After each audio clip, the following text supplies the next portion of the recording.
Hello, everybody, and welcome to Catholic Unscripted 30. We got there, the big 30. I'm Catherine Bennett. I'm Mark Lambert. I'm Gavin Ashington. Thank you to everyone who's been watching, listening and sharing. Please continue to do so. We've just recently, as we said in our last video, started up a Facebook page. So that's another place you can catch us, Catholic Unscripted. So do please take a look. So quite a few things to discuss this week. And we're going to start with Father Altman. So the history of Father Altman is that back in 2020, he's a parish priest who back in 2020 was quite vocal and spoke to Catholics saying that they shouldn't vote Democrat because of their democratic position on abortion. And he was then prohibited from celebrating Mass publicly by Bishop Callahan, who under we suppose superches orders. At the same time, this Bishop Callahan has been asking for money, doing some fundraising, asking for $40 million in a fundraising campaign, and has put back on parish duties Monsignor Burrill, who was outed as going on homosexual dating apps. So there's some all sorts of murky background to this, and in the middle of it was Altman, who, despite Burrill being left to continue his duties, Altman was cancelled.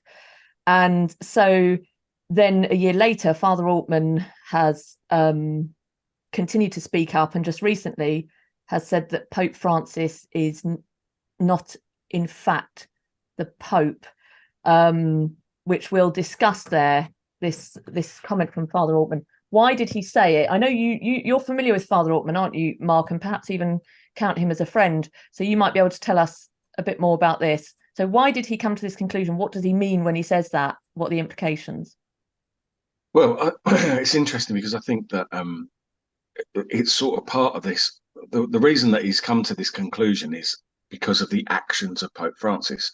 And most people who've spoken about Father Altman's videos have been focused on the fact that, they're more interested really in Father Altman and Father Altman's approach and, various elements of his personality, or, he's a bit Irish ranty, he's a bit fighting Irish, as they say in the States. Yeah. And I met him briefly a couple of years ago, and I've sort of chatted to him, and I found him to be an excellent pastor, a very faithful man, someone who really believes in the faith, and someone who really believes in the Catholic Church.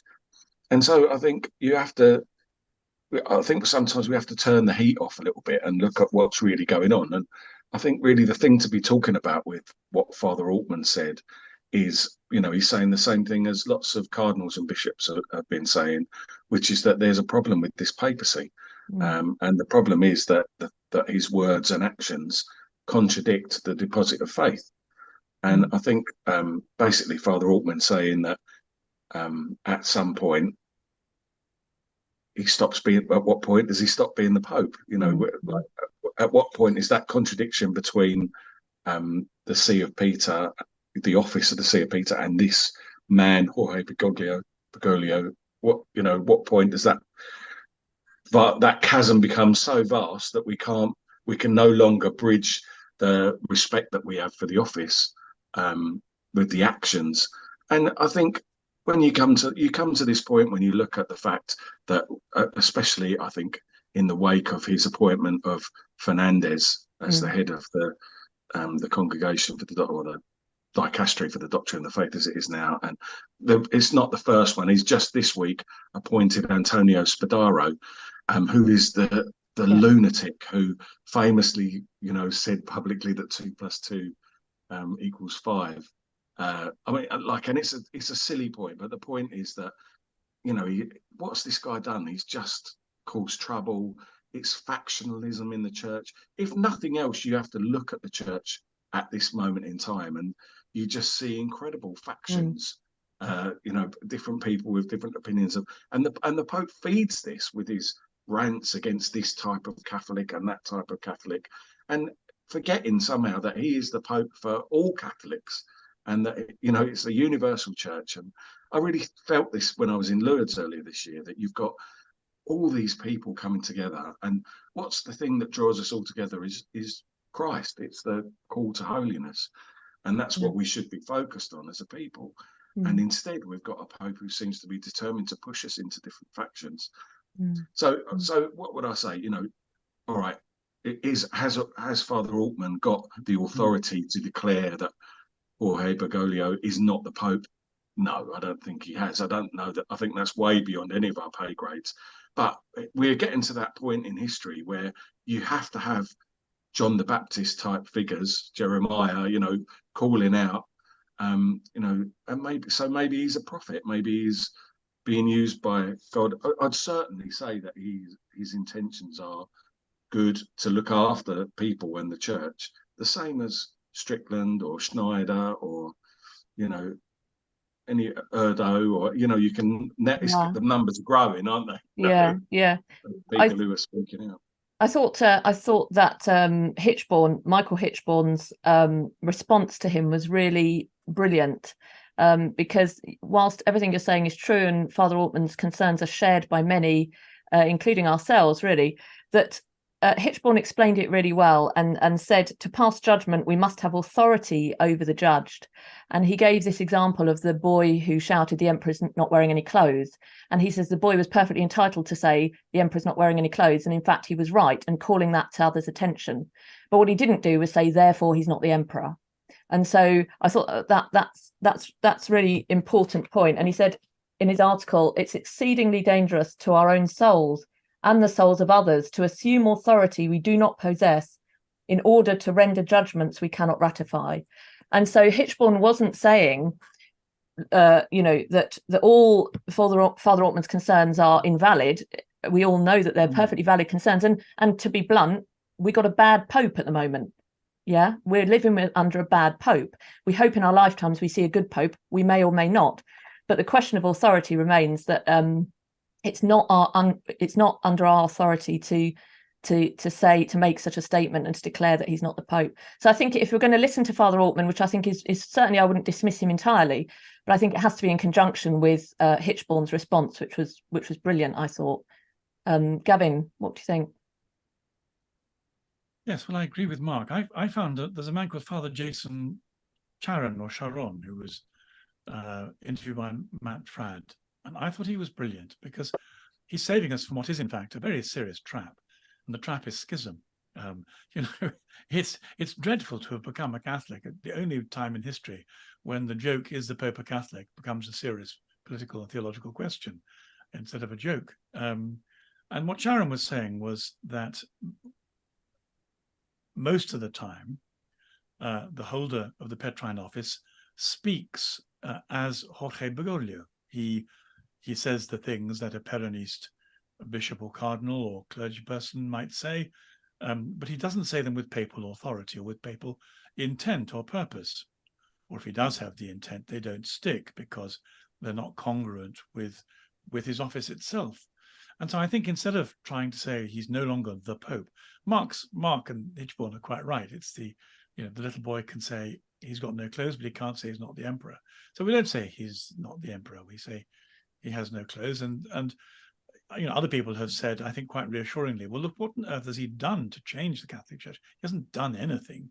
And the answer is, well, that's true. And what he's done is disastrous, but not systematically wholly destructive. Disastrous because he's protected child abusers and he has appointed people who are quite clearly heterodox in their faith. That's disastrous. It's terrible. It doesn't stop him being Pope, as Catherine, you quite rightly said. He's a suboptimal Pope.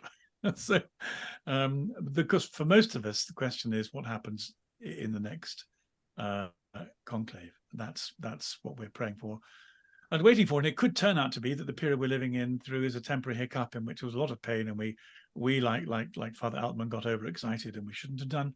Or it could be that this is a picnic compared to what's coming. But we have to trust God. We don't know. From the inside, especially this week, I don't know if I've shared this with you guys, but I was contacted by someone who basically was saying that, so from an Episcopal point of view, that their budgets are being cut. And this person was saying, you know, surely this is a result of the war that Pope Francis has ignited with the Americans. And here we see it with Altman. Altman is, you know, the voice of normal America. Let's face it. You know, your average Catholic, this is what they're feeling, and we know that because we were over there last year and took the temperature, and we, you know, we knew what that, you know, regular everyday Catholics are feeling betrayed by this Pope. Yeah. They know who the shepherds are, they know who the good people are, and so to see him going after Strickland, you know, like that's, I mean, I don't think he could make a worse move politically than taking down Strickland. Good luck if that's what you want to try and do. But I think the war with America has caused a massive financial hole in the Vatican's finances. And I would imagine that even if you're not interested in the faith, the money men in Rome are going to be going, hang on a minute, you know, this can't, and they've obviously done this deal with China that they were hoping was going to plug some of the gaps. And I don't think it is. So I think in a lot of ways, that's why you're seeing this continued and renewed sort of attack on America, which is absolutely detestable as far as I'm concerned, that the Pope should single out a country the way that he has and go after it again and again and again. It disgusts me, frankly. You know, I really despair with it. Well, you mentioned Strickland there, Bishop Strickland of Tyler, and he's speaking up, holding, you know, reminding us of the church doctrine, holding fast to that. And in August, he released his pastoral letter, which was reiterating basic truths of the church. Christ established one church. Sacraments are divinely instituted, about our identity in Christ rather than our identity in anything else, such as our sexuality and so on. Confirming sex outside marriage is gravely sinful, whether or not you're homosexual or heterosexual. Universalism is false, and we must pick up our cross.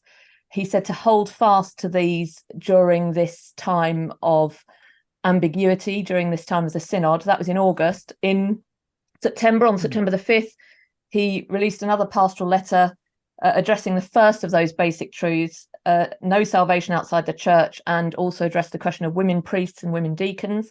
And on the 12th of September, he released another pastoral letter addressing the basic truths that Christ instituted the sacraments. And then after that, just very recently, only last week, I think, or a few days ago, he heard that he had been asked to resign, although he was saying he hadn't heard it directly from the Vatican. But as a basic principle, he said, I cannot resign. The mandate given to me by Benedict XVI, it cannot be rescinded. It could be rescinded by Pope Francis, but he can't voluntarily abandon his flock. So he's putting it back to Pope Francis and saying, if you want to get rid of me, you can, but I'm not going. This is very irregular and unusual. So as you said, he's not going anywhere. What's the next step? What's the next move? Why do you think they are trying to get rid of Strickland, and what's going to happen next, do you think? I think Strickland has actually said that the Pope is undermining the deposit of faith. That's where you've got the problem. So he's had the courage to identify the problem, you know, is with some of the things that Pope Francis is saying. And we know that Amoris Laetitia chapter 8, for example, you know, there was some very peculiar or concerning teachings in terms of moral theology that very much looked like it was rowing back, you know, some of the things that kind of pre-Vatican II Bernard Haring sort of theology. And that was addressed very clearly in Veritatis Splendor. So there were a number of cardinals who wrote what's known as a dubia, which is a question to the Pope asking for clarification. And the Pope decided that he wouldn't answer that dubia, that is irregular. Yeah. So we've got this situation where, you know, we've got a Pope who's ambiguous at best, certainly not very clear about what he's teaching. It's left for us to argue about, you know, the validity, which is less than satisfactory. So what's Strickland doing? He is stating the faith as we would all understand it to have always been. There's absolutely nothing radical or, you know, unusual in any of the things he said. Thank God for him. Yes. If every bishop did that, we would be in a lot stronger position as as a Catholic communion. Yeah. So I've got nothing but praise for Strickland. Everyone in America knows that he's brilliant.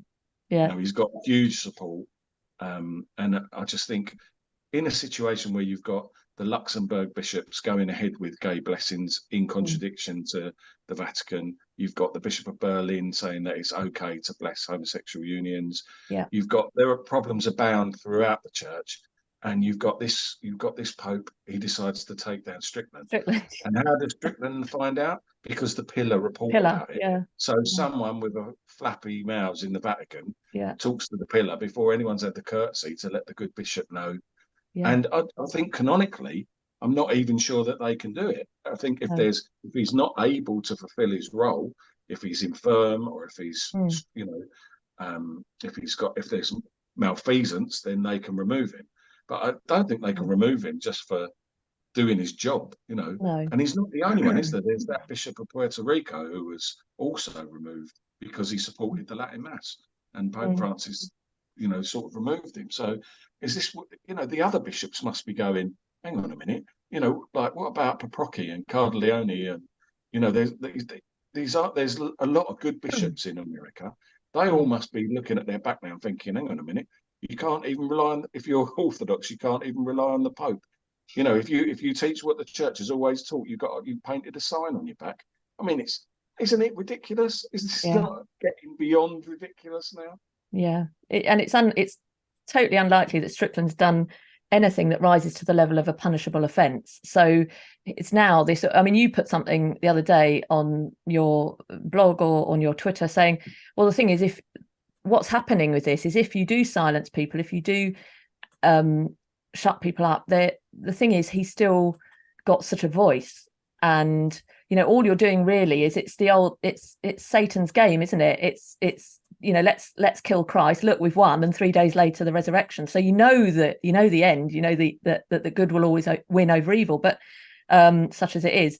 But I'm not sure what's going to happen here. I found it interesting that Mike Lewis tweeted, it's taken Pope Francis however long to do Laudate Si', and it only took Strickland 2 weeks to respond with another pastoral letter, as if, stupid Strickland, he hasn't thought about it. But of course the point is what Strickland's doing is Bishop Strickland is he's just reasserting eternal truths, basic truths. It doesn't take long to do that. Exactly. So not making up a whole it's not making thing. stuff up. So you wouldn't expect it to take 10 years, 5 years, and so on. So the greatest irony surely is that this is the Pope of Parousia. He wanted strong dialogue, he wanted open discussion, and now he's closed the synod and said that he's not going to allow any journalists to report on it. He has indeed. See the hypocrisy in it all. I know. You're blind and stupid, aren't you? I know. Well, that brings us in a moment to Müller. Strickland then for Bishop Gavin. Talking of Bishop Strickland, I nearly gave you the authority you don't have, Gavin. Indeed, I don't. Well, I was comparing Strickland with Altman, and I don't mean any criticism to Altman, but essentially, under pressure, Altman's become intemperate. Who wouldn't? I would have become more intemperate, but he has become intemperate, and it's a good lesson, I think, for us all that the more intemperate you become, the more dignity and authority you lose, and so partly because of his pain and rage, justified though it is. Altman's a hard person to gather behind. Strickland's in another matter entirely. He's behaved with enormous dignity, and I think I'm just reminded really of Pilate and Jesus. It's almost as if the powers in the Vatican, I guess this isn't Francis himself, this is almost certainly the clique who operate power on his behest. They're infuriated with Strickland. And this is simply the wonderful drama between good and evil. Evil always overreaches itself. And in one sense, we might be grateful, because what happened is because Altman was intemperate, it immediately gives his critics a degree of probity they don't deserve. Well, here's a shouty man. We're going to treat him like a shouty man. But the moment they attack Strickland, as they have, he's not a shouty man, and they appear therefore to be vengeful and heterodox as they are. And I think what that's going to do, my guess is that, as Marx said, this was one of Marx's best, most perceptive questions, I think, and set me thinking. What are the other bishops and cardinals going to make of this? Well, they're going to see two things. First of all, quite rightly, the money taps are being turned off. Anyone who's concerned with running an organization knows that's a dreadfully serious place to be, and not one you'd want to be if you can avoid it. So the war on America is a racist, stupid venture that must be avoided at all costs. And it may very well be that when it comes to the next conclave, they'll make sure it's not, that they don't choose another angry South American with anti-American prejudice. But the other thing is, I think they'll see that you can't afford to cancel all the Orthodox bishops. You just can't afford. I mean, wonderfully, there are lots of them, isn't that? That's great. Some of them are being discreet and quiet and keeping their heads down, and why shouldn't they? But many of them will say, if this can happen to Strickland, it can happen to us. And if we have to choose between Amor Laetitia or the honor and dignity of our office, many of them will choose the office. And so I think, to some extent, politically and theologically, this may actually be quite helpful when it comes to the next conclave, in order to give the voting cardinals a sense of what they'd be voting in if they choose to give us a Francis II. They'll give us more cancel culture, more Stricklands will come to the surface. The dangerous schism will draw ever nearer. I wouldn't be surprised if the Strickland affair, more than the Vigano affair, because again, Vigano became, I mean, I like him very much, but he also became intemperate, and it became quite difficult for those of us who are sympathetic with Vigano to distinguish between sensible Vigano and off-the-wall Vigano. I can't distinguish. I mean, I wish I could. I'd like to believe everything he says, but I don't. And so, don't you think that's the you can sort of see the enemy at work there, can't you? Someone who has truth and is really doing good, but then it's like this little sort of something slips in to build mistrust, and I can just see something there of like sort of destroying him and his character, and at the same time the truth that he is able to speak. Yeah, I think that sums it up very well. And I think if you pay attention to what Father Altman's saying, and I suppose it's different for me because I know him as a person, as a human being, and he's a lovely priest. He is a lovely priest, clearly. And a lot of people say, that he's got loads of time for everyone when he's at anything, and he's very gentle, and so I would just say, if you listen to what he's actually saying, I can't pick any holes. Yeah, it's factually very, very good, the actual material. Okay, so when he says, God damn, if you're living in an environment where the bishops are, covering up abuse, and then I think that resonates with the common man. That resonates with those of us who are fathers and teachers and catechists who are saying that, this is the betrayal of the faith is going on here. Because we're allowing it to, because we're sort of going, okay, well, we need to be temperate in a way. So I although I totally agree that I would totally agree that Strickland has more resonance and more authority because of his approach. I feel like that's my subjective judgment on the situation. I think the fact that Altman has got so much weight behind him, so many followers, so many people who that it speaks to the fact that he does resonate with an audience, and that there is a problem here that needs to be addressed. And if Pope Francis, if the liberal and progressive wing of the church keep just silencing and isolating those people who are simply trying to follow Jesus in an orthodox way, I think it's really interesting. This is how it comes apart, isn't it? This is how you start to see it. This is how you start to see Jesus at the center of it all, and it won't ever fail because it can't, because the gospel is there, and do you know what I mean? It's like they can't deny that it is. We can't deny that this is what we've taught for all these years, and we can't deny that this is an innovation. So we were talking between ourselves, weren't we, about the importance of understanding the development of doctrine. I think is something that bears being reinforced, because Supich, this is another strainer, we didn't say we talk about this, but Cardinal Supich brought out a letter that Father Chris shared with us all, didn't he? I don't know if any of you read it, but I read it, and it was actually really good in terms of the fact that it tried to draw a line between Pope Francis's ideas of the development of doctrine, and sort of what the church has always taught.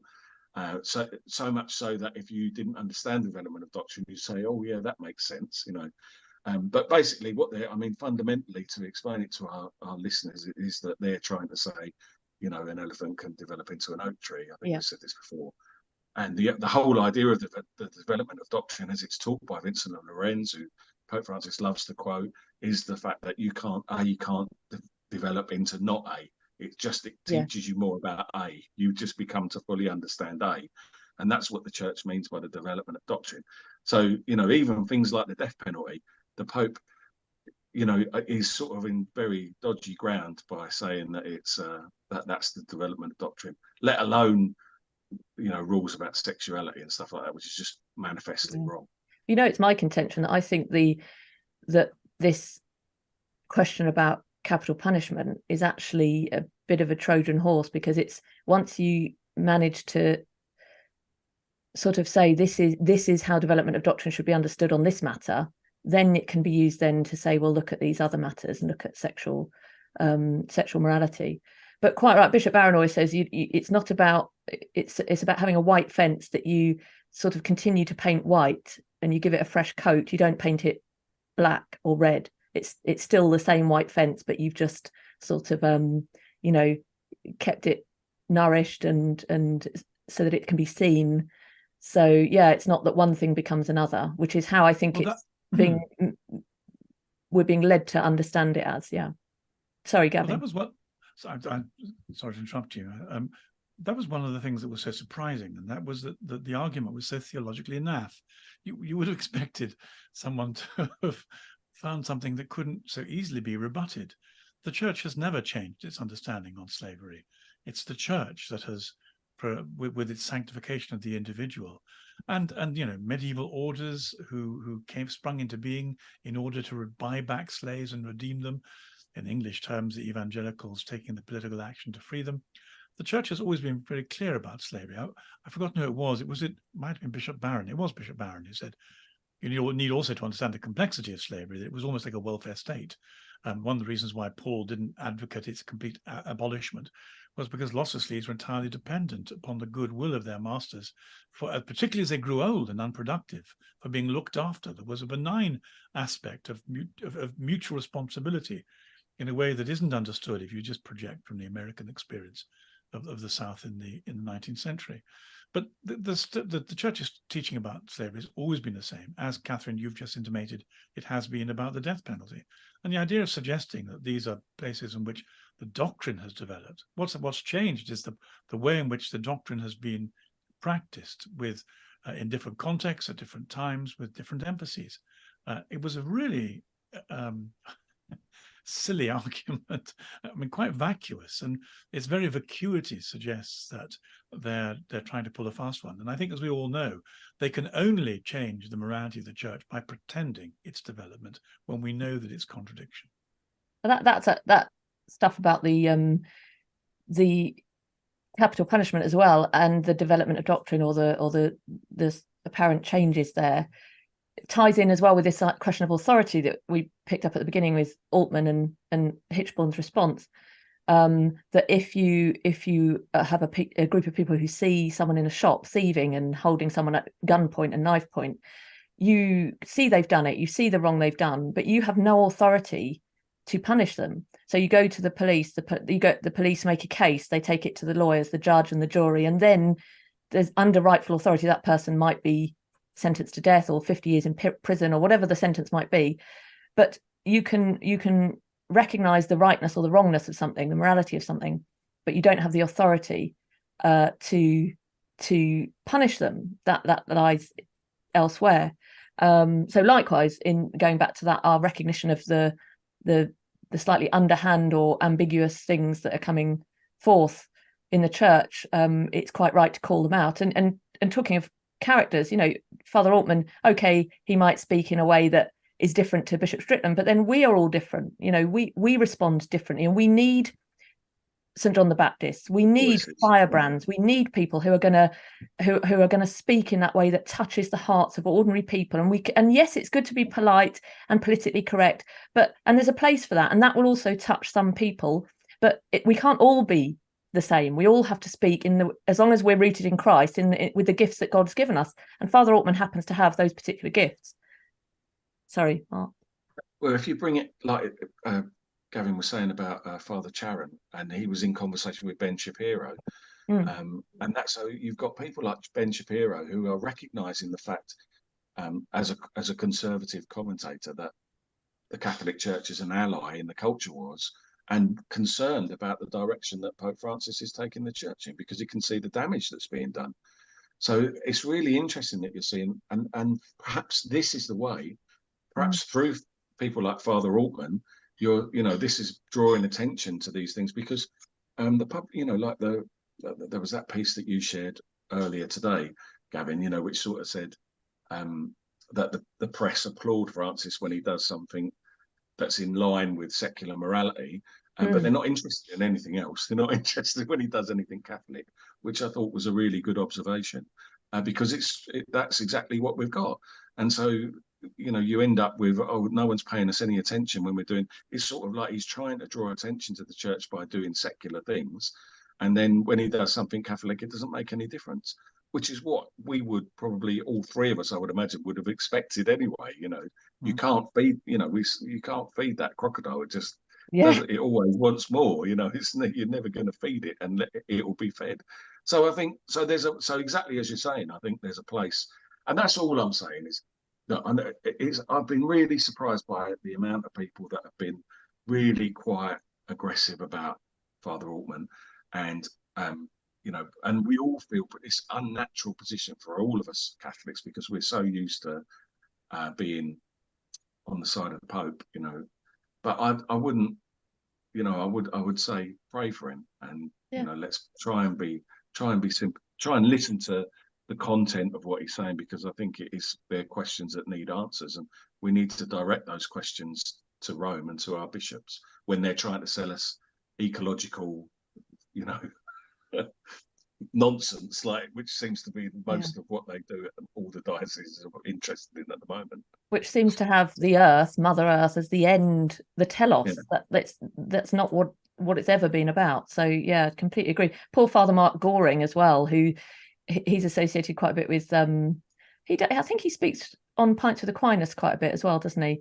He's got his own little channel, does some videos, only 5-10 minutes often, and he's just very recently rebuked the bishops, and he's in hot water now for simply saying the emperor's got no clothes. He wasn't saying the Pope isn't the Pope, just saying that. So he's in hot water. But very quickly, because I know we're running out of time, but to move on to Cardinal Müller, who you mentioned as well, Mark, he's just recently given an interview to Spanish Catholic news website Info Vaticana, expressing grave concerns about the synod. And one of the things that we know about the synod in October is that it will be closed to journalists. There'll be lay people casting a vote.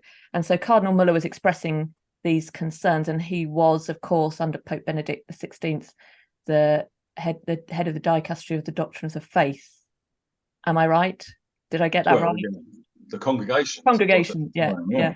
So Müller, tell us about that interview, Gavin, Mark. Oh no, Mark do the telling, and I'll do the gloss. Mark. Well, I thought it was. See, this was really interesting, because everyone was having a go at Father Altman, and then Müller seemed to say the same thing. Yeah. He basically came out and said that if they start teaching stuff that isn't if the cardinals come out and start teaching stuff that isn't in the deposit of faith, then they revoke their authority as teachers and pastors. Can't believe we're having these conversations, but I'm so glad that there are some people who have got the courage to stand up and say it, because you have to be, regular Catholics are struggling. We're really struggling with this stuff, and it's a terrible, terrible situation. That we've got a pope, and that he's, as Gavin was saying earlier, he's putting people in place. It looks very much like he's putting these people in place in order to push through stuff that is at odds with, doctrine. Now, I would say I'd go back to conversations we've had before and reinforce the fact that we've seen this with the Synod and family. We've seen it with the Amazonian Synod, where the same setup was, the same thing was played. and it got absolutely nowhere. So, I'm not in any respect saying that, God isn't in charge of this process, but I do think that I remember with the Amazonian Synod, part of the pushback, I think it was against the viri probati issue that they were talking about, that the Pope actually said that he felt that the Holy Spirit had advised him not to do it, and I think that was because it was reported. I can't remember by who that was, because there was considerable pushback against the idea from the faithful. Now they're pushing this idea of the sensus fidelium, and well, we are that. If they're giving us all the kudos that they're giving us in terms of the synod and synodality, read the Instrumentum Laboris. We are apparently, it's all down to us. Well, it was all down to us. Let's make our voices heard, I'd say, and get behind Müller and do the best that we can to speak up and what are we doing? We're speaking up for the gospel. We're speaking up for the faith that we love. That's all we're speaking up for. And no one wants to speak against the Pope. I think that's, I don't think Father Altman wants to speak against the Pope. None of us do. But we have to call out. I mean, you're talking about, some of the things that have gone on are just beyond the pale. Like, I think the one that really caught my attention the most was Zanchetta. I don't know if you followed it. I followed it from the beginning. So this is someone who was, when Bergoglio was the head of the bishops' conference in Argentina, Zanchetta was his secretary. And as soon as he was made Pope, he made him a bishop in breach of canon rule. Obviously, he's the supreme legislator, so he can do whatever he wants. But he's, half of the modus operandi has been just breaking rules left, right, and centre. And there were already allegations against Zanchetta, all kinds of allegations, and he ended up in prison. When he was kicked out of his diocese for abusing seminarians, the Pope gave him a special job in Rome at the Vatican Bank. I mean, you couldn't make this. I mean, how does he get? I don't know how you get away with that. And I don't know why it isn't more widely reported, and I don't know why the mainstream press haven't got onto it, but they haven't. Well, because as you say, when they see the church is assimilating with the world, the standards of the world, they want to celebrate that. They want to celebrate that. They've got no interest in reporting any of this stuff. It's perfectly appealing to them, to the world. And something's wrong when you're appealing to the world and not trying to change it. So, well, yes, we need to speak for sure. Everyone who with a voice, any faithful Catholic who loves Christ and Holy Mother Church needs to speak with the voice they've been given, whatever that is. If it's a bit of a shouty voice, have a little shout. If it's nice and peaceful and quiet and calm, do your bit. But not just that, because that alone is always going to be hollow. So we need to be rooted in prayer and strive for holiness ourselves, because we're going to stumble and fall. We all are. Father Altman, Cardinal Müller, every single one of us. But as long as we keep our eyes fixed on Christ and keep striving and keep praying to be pulled back up, that's why I agree with you. I think let's not dismiss someone for, someone like Altman who don't agree with their tenure. Yeah. And keep praying for him. Yeah. Gav. Oh, I don't anything to add to that. All very good. Yeah, our news is that it looks almost certain that we're off to Chicago again for Chicago 2024. So to any of our American viewers and listeners, we don't know the full program yet, but it's looking like it will be around about the same time next year, around Easter time, just after. And we're really hoping to build a good program of talks and visits and keep those transatlantic links going. So once we know more, we'll share more on this channel. But anything that anyone in and around the area there can come to and join us at, we would absolutely love to see some of you.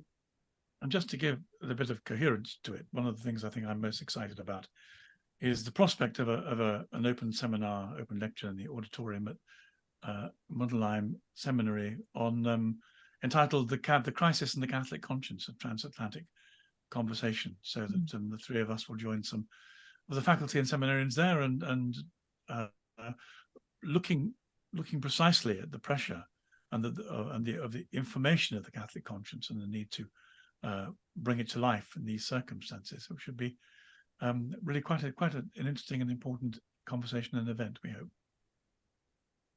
Yeah, brilliant. Thank you, Gavin. Thanks, Gavin and Mark. And I'm Catherine Bennett. See you next time. I'm Mark Lambert. I'm Gavin Ashenden. God bless.